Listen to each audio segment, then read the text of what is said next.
भाइयों और बहनों नमस्कार। आज मैं लेकर आया हूँ अपनी एक कहानी, मृत्यु देवी। एक बीमार, बेबस व गरीब व्यक्ति की कहानी है जो जीवन भर पूरी निष्ठा, ईमानदारी व मेहनत से काम करता है, परंतु वह अपनत्व व प्रेम उसे कभी नहीं मिलता है जो वह चाहता है। जीवन के अंत में मृत्यु के दर्शन करके वह अभिभूत हो उठता है। सहसा मंदिर में बज रहे शंख व घंटियों का तेज स्वर उसके कानों में आकर टकराया। उसकी स्मृतियों का प्रवाह टूट गया और अतीत से निकलकर वह वर्तमान में लौट आया। रात हो गई थी, बिजली के बल्बों से मंदिर जगमगा उठा था। सामने सड़क पर गाड़ियों की कतारें लग गई थी, भक्तों की भीड़ जमा हो गई थी और मंदिर में आरती शुरू हो गई थी।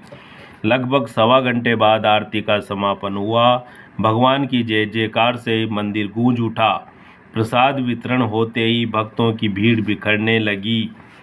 फुटपाथ पर बैठे हुए लूले, लंगड़े व भिखारियों को लोग खाने पीने की वस्तुएं और पहनने ओढ़ने के कपड़े दान करने लगे। भूख के मारे उसके पेट में भी चूहे कूदने लगे थे। कातर दृष्टि से वह भी सड़क पर गुजरने वाले लोगों को देखने लगा, लेकिन किसी भी व्यक्ति को उस पर दया नहीं आई। भिक्षा देने के लिए कोई भी व्यक्ति उसकी ओर नहीं आया। उसकी इच्छा हुई कि वह मुंह खोलकर किसी से कुछ मांग ले, परंतु वह हिम्मत नहीं कर सका। थोड़ी ही देर में मंदिर में लगी हुई भक्तों की भीड़ सिमट गई। नीचे फुटपाथ पर बैठे हुए भिखारी खा पीकर सुस्ताने लगे। रात गहराने के साथ ही सर्दी अपना असर दिखाने लगी। ठंड अधिक लगने लगी तो अपनी पतली सी फटी पुरानी चादर को उसने सिर पर ओढ़कर बदन से कस लिया और नीम के तने से चिपक कर बैठ गया। मंदिर में आने जाने वाले अब इक्के दुक्के ही नजर आने लगे थे। फुटपाथ पर बैठा हुआ वह दूर दूर तक चमकते हुए शहर को देखने लगा। ऊंची ऊंची इमारतें, चौड़ी चौड़ी सड़कें, रेल की पटरियां, ट्रेनें, बगीचे व फव्वारे। रात के अंधेरे में चमकते हुए शहर का वैभव देखकर वह विस्मित रह गया।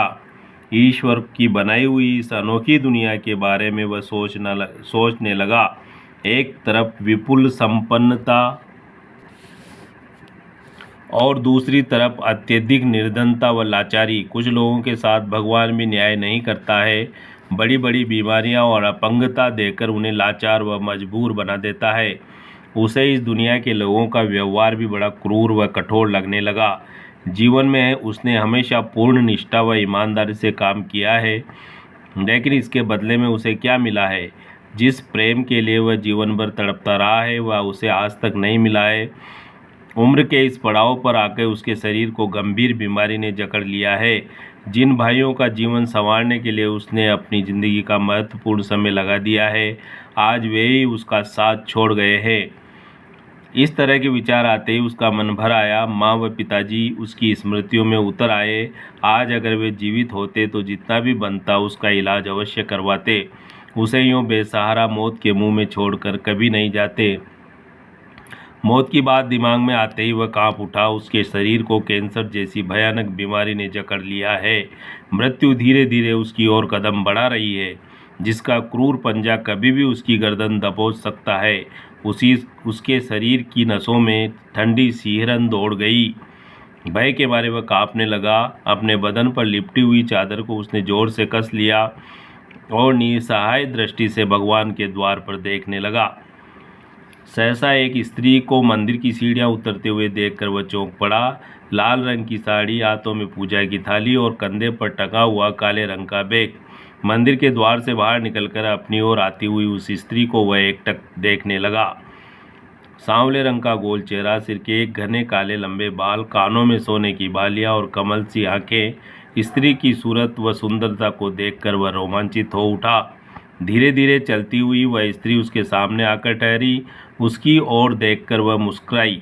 अपने बैग में से उसने एक पैकेट निकाला और उसको उसकी ओर बढ़ाते हुए स्नेहपूर्वक बोली, तुम बहुत भूखे हो, लो ये खा लेना। स्त्री के मधुर स्वर को सुनकर वह विस्मित रह गया। कांपते हुए हाथों से उसने खाने का पैकेट पकड़ लिया। स्त्री ने अपने बैग में फिर हाथ डाला और एक कंबल निकालकर उसकी ओर बढ़ाया। लो, ठंड बहुत अधिक है, रात में तुम्हारे काम आएगा। कंबल उसके हाथों में पकड़ाकर वह एक बार फिर मुस्कुराई। उस औरत की काली आंखों को देखकर वह अभिभूत हो उठा। कृतज्ञतावश उसकी आंखों में पानी छलछला आया। महिला ने अपनी नज़रों में उसके प्रति स्नेह प्रकट किया और मुड़ गई। धीरे धीरे वह उससे दूर हो गई। सड़क के उस पार जाकर वह उसकी नज़रों से ओझल हो गई। इस घटना को घटे हुए कई घंटे बीत गए हैं, परंतु वह अभी तक बड़ा रोमांचित हो रहा था। खाने पीने से निपटने के बाद वह कंबल ओढ़कर फुटपाथ पर लेट गया था। उसके नज़दीकी मंगते हुए भिखारी गहरी नींद में सो गए थे, लेकिन उसकी आंखों की नींद भाग गई थी। उस करुणामय स्त्री की सूरत अभी भी उसकी आंखों में तैर रही थी। अगर वह उसकी मदद करने नहीं आती तो भूख व ठंड के मारे आज ही वह इस फुटपाथ पर मर जाता। जिस प्रेम व स्नेह की आस वह बरसों से लगाए बैठा था, उसे आज पहली बार उसने महसूस किया था। यौवन में कदम रखने के साथ ही एक सुंदर स्त्री की काल्पनिक छवि उसकी मस्तिष्क में बनने लगी थी। सांवला चेहरा, तीखे नाक नक्श, सिर के घने काले लंबे बाल, साड़ी में लिपटा छरहरा बदन और श्यामल होठों पर सौम्य मुस्कान। अपने जीवन साथी के रूप में स्त्री को यह छवि उसके दिमाग में बैठ गई थी। जिंदगी के हर मोड़ पर उसकी नज़रें उसको तलाशती रहती थी, लेकिन वह स्त्री उसे कहीं नहीं मिली थी। आज इस देवी के दर्शन करके वह रोमांचित हो उठा था। यह घटना दूसरे दिन भी घटी। दिन भर वह फुटपाथ पर बैठा रहा, परंतु किसी ने उसकी ओर नहीं देखा। रात होते होते भूख के मारे उसके पेट की अंतड़ियों में बल पड़ने लगे। किसी से भिक्षा मांगने की वह हिम्मत नहीं कर सका। मंदिर में आरती समाप्त हो गई, भक्तों की भीड़ बिखर गई। रात गहराने के साथ साथ चारों तरफ सन्नाटा पसरने लगा। इसी समय उस स्त्री को मंदिर की सीढ़ियां उतरते हुए देखकर वह चौंक पड़ा। उसके अंदर हर्ष की लहर दौड़ गई। वह अपलक उसे निहारने लगा। धीरे धीरे चलती हुई वह उसके नज़दीक आ खड़ी हुई। उसकी आंखों में देखकर वह मुस्कुराई। अपने कंधे पर टंगे हुए बैग में से खाने का पैकेट निकालकर उसके हाथों में थमा दिया। स्नेहवश वह द्रवित हो उठा। वह करुणामयी स्त्री अब रोज आने लगी। दिन भर फुटपाथ पर बैठा हुआ वह उसकी प्रतीक्षा करता। रात को आरती होने के बाद जब मंदिर की भीड़ बिखर जाती, रात गहराने लगती, तब वह देवी उसे मंदिर की सीढ़ियां उतरते हुए दिखाई देती। वह उसकी आंखों में देखकर मुस्कुराती, उसके प्रति स्नेह प्रकट करती, दो बातें करती और उसके हाथों में खाने का पैकेट पकड़ाकर चली जाती। विस्मयपूर्वक वह उसे दूर जाते हुए तब तक देखता रहता जब तक वह उसकी नज़रों से ओझल नहीं हो जाती। उसके चाल ढाल व पहनावे से वह उसे किसी सम्भ्रांत घर की महिला नजर आती है, जो रोज मंदिर में भगवान की पूजा करने आती है। बीमारी के कारण धीरे धीरे उसकी दशा बिगड़ने लगी। खांसी बढ़ गई और हड्डी में लगातार बुखार रहने लगा। कभी कभी उसे खांसी का ऐसा दौरा पड़ता कि मुंह में खून आ जाता। खांसते खांसते उसकी जान आंखों में आ जाती। उसका जी करता कि उसकी सांस निकल जाए और उसे इन कष्टों से मुक्ति मिल जाए। शरीर में इतनी कमजोरी आ गई थी कि उसके लिए थोड़ा सा चलकर उठकर चलना भी कठिन हो गया था। दिन भर वह फुटपाथ पर कभी धूप और कभी छाया में पड़ा रहता। मौत का विचार दिमाग में आते ही वह कांप उठता, लेकिन दूसरे क्षण उसके थोड़ी राहत महसूस होती। कुछ भी हो, मृत्यु के बाद उसकी मिट्टी की दुर्दशा नहीं होगी। अभी कुछ दिनों पहले ही रात में ठंड से एक बूढ़े भिखारी की मौत हो गई थी। सुबह होते ही पुलिस व नगर पालिका की गाड़ी यहाँ आ गई थी और भिखारी के शव को उठा ले गई थी। उसने सुना था कि लावारिस लाशों की अंत्येष्टि की व्यवस्था नगर पालिका करती है। सरकार की यह व्यवस्था देखकर उसके मन में प्रसन्नता भर आई थी। आज उसकी स्थिति अधिक बिगड़ गई थी। दिन में 3-4 बार उसे खांसी का दौरा पड़ा था और वह मरते मरते बचा था। शरीर की शक्ति इतनी क्षीण हो गई थी कि स्वयं को बड़ी कठिनता से नीम के तने से चिपक कर बैठा था। मौत की बात दिमाग में आते ही वह बार बार घबरा उठता था। उसे भूख नहीं लग रही थी, परंतु बड़ी व्याकुलता से वह उस महिला की प्रतीक्षा कर रहा था।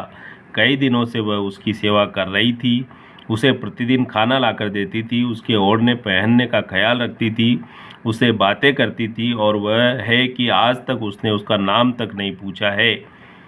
अपने अंतिम समय में वह उसे धन्यवाद देना चाहता था, उससे बातें करना चाहता था और एक बार उसका नाम जानना चाहता था।